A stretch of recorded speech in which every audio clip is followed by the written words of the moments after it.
Hey there, I am Erica Latrice, and my passion and purpose is helping you to live yours. This series is all about amplifying your message and helping you turn your message into a movement. So today's question that I will be answering for you, someone asked me, how do you get started with a team? Now, the person that asked me this is starting a new business venture, and I talked about this in a recent podcast as well, where she and her husband are looking for ways to grow their team, but because their business is just starting, they want to be intentional about it. So you have come to the right place if you are looking to grow your message, and if you're looking for ways to grow your team to get help so that you're not overwhelmed and that you can actually share the message. And I'm going to share with you 3 ways that you can grow your team, maximize your team, and start stepping out in an even bigger way. So let's jump in. Number 1, the first thing that I would encourage you to do if you are looking to grow your team, if you're looking to get more hands on deck for your vision, for your business, for your idea, the first thing that I would encourage you to do is create the structure. Now with Amplify Her, I'm always talking about expanding your reach, increasing your voice, and standing on your story. The expansion part of your reach is so crucial that you have a structure. So when you're thinking about growing your team, you want to think about the big picture. If you know what the big picture is, if you know where you eventually want your vision to go, start filling in the roles that you know would be required. Now, a great resource for this, I'll put the link in the description, is the E-Myth. I'm not getting paid. When y'all hear me talk about books, it's not because of a sponsorship. Maybe I should look into that, or an affiliate thing. It's really because these books have helped me tremendously, and I'm sharing these resources with you because if you are someone that's passionate, if you are someone with a message, and I'm telling you, I don't take that lightly. I think you should go for it, and I think you should start reading, because readers are leaders. So number 1, grab the E-Myth. You want to have structure. If you're looking to grow a team, if you're looking to get more people, more hands on deck, you want to write out all of the roles that it would take, all of the roles that need to be fulfilled in order for your vision to hit its maximum capacity. Now, I am the queen of non-delegation, and this is something that I've worked on so much because I will say recently, and I share in the book that I recently wrote, Finish. If you haven't gotten Finish, it's on Amazon. It should be on Amazon by now, but I'll put a link there for that. But in the book, I was sharing about one of the biggest blocks that I had to completing tasks and completing projects. It was not delegating. So I couldn't bring things to completion because it was dependent on my 2 hands. And if you're doing all of the work, your business, your vision can only go beyond your 2 hands. And creating that structure, writing out the actual roles that need to be fulfilled is going to be life-changing for you. Because even if you're starting out and it's just you, or it's just you and like a couple of people, what you'll realize is that just knowing what roles need to be fulfilled, you'll know who needs to get fired, even if you need to fire yourself. Like I was the marketing director for my events, and at one point I needed to fire myself because I wasn't telling anyone about the events. And so if you think that you're going to be this one-woman show or this one-man show, but you don't know what roles are necessary for your business to prosper, it might be time to fire someone. So number 1, create the structure. Get the resources. You can look up an organizational chart. Just do a Google search and start filling in the most essential roles for your company. Number 2, think incentives. Think incentives. So even if you don't have some big budget, I'm going to share with you an example of what a friend did. But if you don't, this is a way to bypass if you don't have a big budget. Look into your state laws. I am by no means an attorney, so do not come for me trying to figure out or blame me for you misusing like internships or anything. So number 2, internships. Get interns. I had a friend that shared with me a project that she did in a state. It was a film project, and she was able to get a lot of interns on board.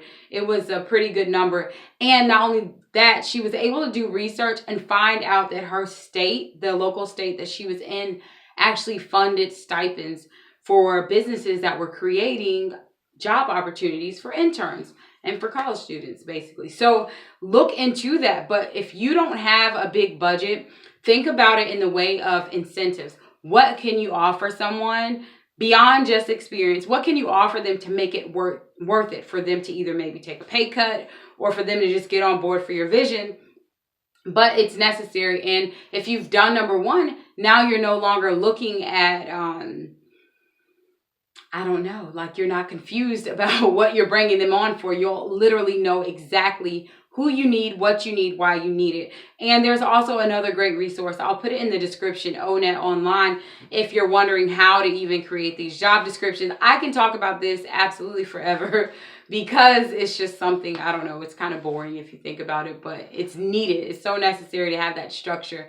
So when you're thinking about hiring out, if you want some more resources for how to grow your team, for how to create job descriptions, for how to source the right candidates, for what red flags you want to look for before you bring someone on board, then you should be a part of the Amplify Her membership. These are all resources that I have for the women that are a part of it. So go to amplifyherlife.com to join, to find out about joining the membership so that you can get all these resources beyond just this video to grow your team. So that is number two. Number one, you want to get clear on the roles. Write it out as if you have a gazillion-dollar budget that can match your big vision. Number two, maximize what you can offer to them. Look into internships. Look into commission-based opportunities if you don't have the budget to match your vision. And number three, when it comes to delegating, gosh, I feel like there should be like number 3 through 10, but for the sake of this video, number 3, when it comes to delegating, you want to set clear deadlines and clear milestones. Because if you just have people doing busy work, or if you yourself are doing busy work and you're not setting consistent, clear deadlines, it's not going to keep the momentum up. It's not going to keep the vibe high, and it's not going to keep people wanting to work for you. But when you're creating incentives and milestones and checkpoints and deadlines for getting things done, I promise you, it can actually become a fun thing, especially if you're just getting people at the beginning part of your vision and it's just, maybe not a full-time position, but you're just getting people to help for isolated events or specific things. Start thinking of ways that you can implement a deadline, and then also ways that you can start creating incentives and milestones for their performance. Now, I feel like this is just kind of like scratching the surface, definitely scratching the surface, but delegation is vital. And so I would encourage you to do a search, grab some resources, look even further. Like I said, I recommend the E-Myth when it comes to creating that structure behind your business, something that can be duplicated.